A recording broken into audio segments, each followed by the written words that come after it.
యాక్చువల్‌గా ఇప్పుడు ప్రపంచం నాశనం కావడానికి ప్రపంచ యుద్ధాలు అవసరం లేదండి. ఎకనామిక్‌గానే ప్ర దేశాల్ని నాశనం చేయొచ్చు. ట్రంప్ చేస్తున్న పనదే. హ్మ్. నిజానికి యుద్ధాలనే కంటే కూడా ఫైనాన్షియల్ హ్మ్. ప్రాబ్లమ్స్‌ని క్రియేట్ చేయడం. అంటే ఒక ఆర్డర్ బేస్డ్ ఇది రూల్స్ బేస్డ్ ఆర్డర్ అంటారు. అవునండి. రూల్స్ బేస్డ్ ఆర్డర్ అది ఆ రూల్స్ బేస్డ్ ఆర్డర్‌ని తెచ్చింది కూడా మళ్ళీ వెస్టర్న్ ఫ్రంటే.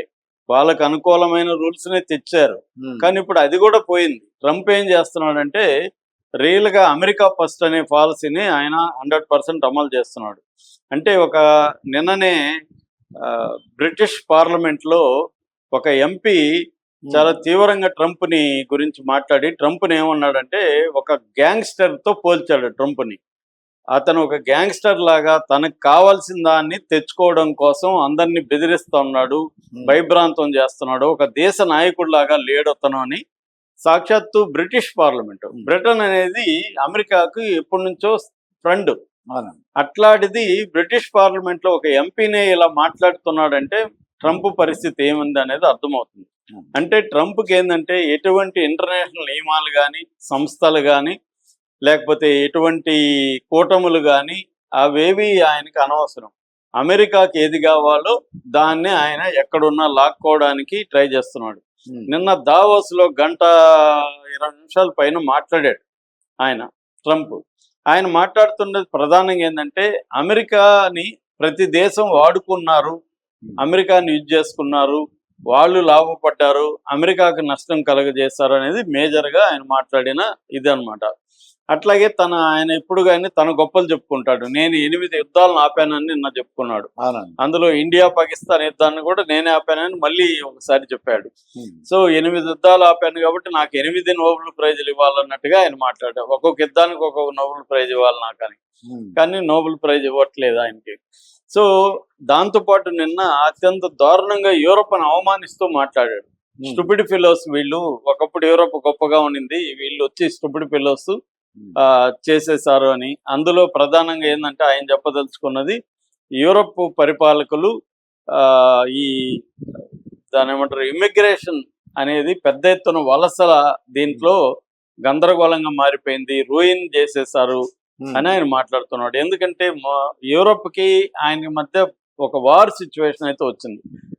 దీనికి ప్రధాన కారణం ఏందంటే హ్మ్. గతంలో ఆయన యూరప్ నాటో అంటారు.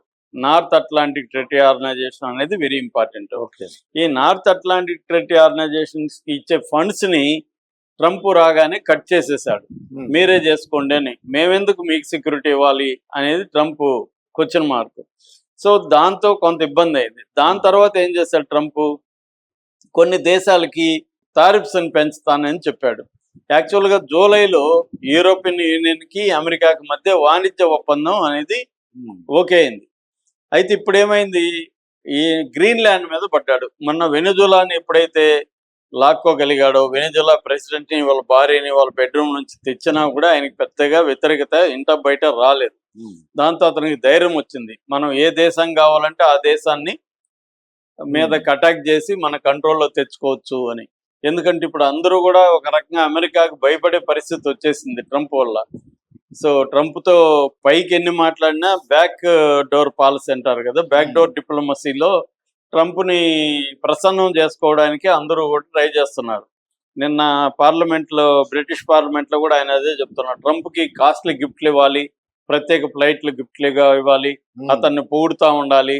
అప్పుడే అతను ప్రసన్నంగా ఉంటాడు. అట్లా పోయినా కూడా ఒక్కోసారి ఫ్రెండ్‌ని కూడా ఎప్పుడు అదేదో పిచ్చి కుక్క హ్మ్. తన ఇతరులనే కాకుండా యజమాని మీద కూడా అప్పుడప్పుడు కరవడానికి ఎళ్తాది గదా! అవునండి. అలాగా ట్రంపు శత్రువులనే కాకుండా మిత్రుల మీదకి కూడా బౌ బౌ అని ఎళ్తున్నాడు. హ్మ్. అలాగే ఇప్పుడు యూరప్ దేశాల పరిస్థితి అదే.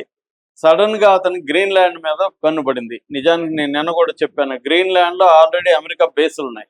ప్రపంచంలో 750 చోట్ల అమెరికా బేసులున్నాయి. ఇంకెవరు హ్మ్. ఏ దేశానికి లేదు. నెక్స్ట్ ఫ్రాన్స్‌కి 10 బేసులున్నాయి అంతే. హ్మ్. మిగతా వాటికి చైనా, రష్యా వీటికేవీ లేవు. ఒకటారా ఉంటాయి ఉంటే ఉన్నట్టు. హ్మ్. అలాంటిది ట్రంప్‌కి 750 దేశాల్లో అమెరికాకి బేసులుండి, గ్రీన్‌లాండ్‌లో కూడా బేసులుండి, గ్రీన్‌లాండ్ ఒక రకంగా మిలిటరీ పరంగా ట్రంప్ కంట్రోల్‌లో ఉన్నట్టే అది. అమెరికా కంట్రోల్‌లో ఉన్నట్టే. హ్మ్. అయినా దాన్ని మొత్తం తన కంట్రోల్‌లోకి కావాలనేది కోరిక. దీనికి ప్రధాన కారణం అంటే రష్యా, చైనాని ఆపాలని. రష్యా డిఫెన్స్ లో అతనికి కాంపిటీషన్ ఇస్తుంది అమెరికాకి. చైనా ఏమో ట్రేడ్ అండ్ ఎకనామిక్స్ డామినేట్ చేస్తుంది చైనా. దాదాపు 150 దేశాల్లో బెల్ట్ అండ్ రోడ్ ఇనిషియేటివ్ పేరుతో చైనా ఇన్ఫ్రాస్ట్రక్చర్ ప్రాజెక్ట్స్ ని ఆయా దేశాల్లో డెట్ ట్రాప్ అంటారు, డెట్ డిప్లొమసీ అంటారు. అప్పులు ఇచ్చి ఆయా దేశాలను తన కంట్రోల్లో పెట్టుకుంటుంది చైనా. సో దీంతో ఇప్పుడు ట్రంప్కి ఏమైందంటే చైనా రష్యాని కట్ చేయాలని ఆ దేశాల ప్రజెన్స్ ఎక్కడెక్కడ ఉంటే అక్కడ ఏదో ఒక రూపంలో ఇతను వాటిని ప్రెజర్ చేస్తున్నాడు. ఇప్పుడు ఇరాన్ ని ప్రెజర్ చేస్తున్నాడు, అటు వెనిజులాని తెచ్చేసుకున్నాడు, మిడిల్ ఈస్ట్ అంతా కూడా తన గ్రిప్ లో పెట్టుకున్నాడు, ఇజ్రాయెల్ తన కంట్రోల్లో ఉంది, పాకిస్తాన్ తన కంట్రోల్లోకి వచ్చేసింది.